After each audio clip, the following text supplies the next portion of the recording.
Hello, everyone, and welcome to the Daily War Brief.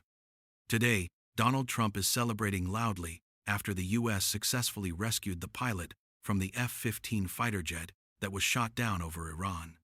Trump even posted a long, emotional statement describing the rescue in detail. He began by addressing the American people, saying that in just a few hours, the U.S. military had carried out one of the boldest search and rescue missions in the nation's history to save one of its finest airmen, a highly respected colonel. He confirmed that the pilot is now safe and in good condition. That was just the summary. The detailed account reads almost like a Hollywood movie. According to Trump, the pilot had been stranded deep behind enemy lines in the rugged mountains of Iran, pursued by hostile forces closing in on him. Yet, he was never truly alone. The Commander-in-Chief, the Secretary of Defense, the Chairman of the Joint Chiefs of Staff, and his fellow soldiers were tracking his position around the clock and actively planning the rescue. Under Trump's direct orders, the U.S. deployed dozens of aircraft equipped with some of the most advanced weapons in the world to carry out the mission. The pilot was injured, but is expected to recover.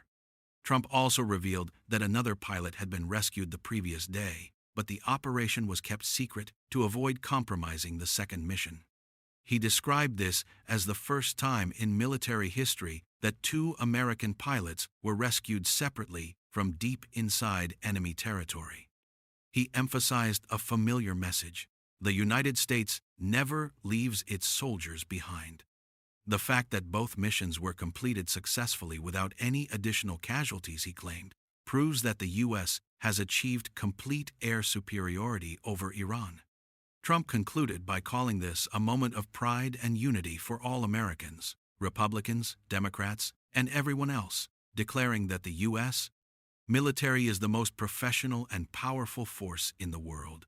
In essence, the tone of his message was clear.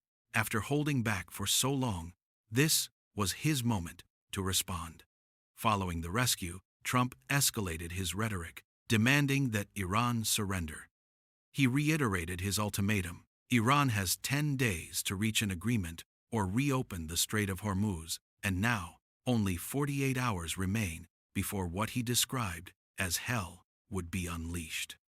This appears to be his final warning. Any further delays would make it hard to even call it an ultimatum anymore. Iran, however, has firmly rejected this threat.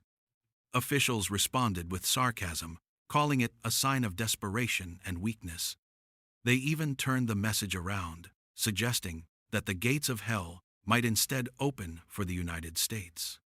In short, Iran remains determined not to surrender and believes it still has a chance to win. According to Iranian claims, they have shot down 3 additional U.S. aircraft involved in search operations, on top of the F-15 incident that shocked the world earlier. That would bring the total to 4. From this perspective, supporters of Iran argue that there's no reason to back down.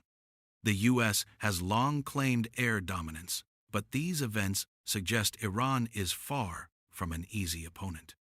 On the other hand, supporters of the United States see things very differently. Losing 4 aircraft is negligible compared to a military budget of around $1 trillion per year, potentially increasing to $1.5 trillion. Equipment losses can be replaced quickly, they argue, but the loss of experienced leadership is far more significant. In that sense, the deaths of numerous high-ranking Iranian officials represent a much heavier blow than the loss of a few aircraft. Weapons, no matter how advanced, are useless without skilled people to operate them. Human capital remains the most critical factor. Another important point is Iran's internal structure. The hardline stance, vowing to fight the U.S. to the end, mainly comes from the Islamic Revolutionary Guard Corps, IRGC. This force was established after the 1979 revolution because Iran's leadership did not fully trust the regular army. The IRGC's role is to protect the regime and oversee the military. This is why IRGC commanders consistently reject Trump's statements and are often primary targets in U.S. operations. They are seen as unlikely to negotiate. Meanwhile, Iran's foreign minister has noticeably softened his tone. He rejected claims that negotiations are deadlocked and stated that Iran's position has been misrepresented in U.S. media. He also expressed openness to diplomatic efforts, including potential talks in Pakistan, emphasizing that Iran's priority is to secure terms that would permanently end what it calls an illegal war. This suggests Iran is still open to negotiations, but needs a more favorable framework and justification to proceed. At the same time, there are reports that could be damaging for Iran if proven true. Some U.S. media outlets claim that relatives of Iranian leaders have been living comfortably in the United States. For example, a woman alleged to be the granddaughter of General Qasem Soleimani reportedly lived in Los Angeles with a luxurious lifestyle while posting pro-Iran and anti-U.S. content online. She was eventually deported by U.S. authorities. Iran, however, has denied any family connection. Another case involves the daughter of a senior Iranian official, reportedly second only to the supreme leader, who was studying in the U.S. and has now had her visa revoked. Iran has not confirmed this information.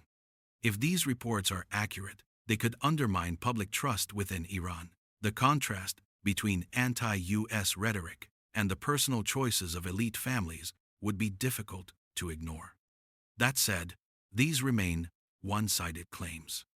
In an era where misinformation spreads easily, especially with the rise of AI, it's important to verify information from multiple sources before drawing conclusions. Staying critical and cautious is more important than ever.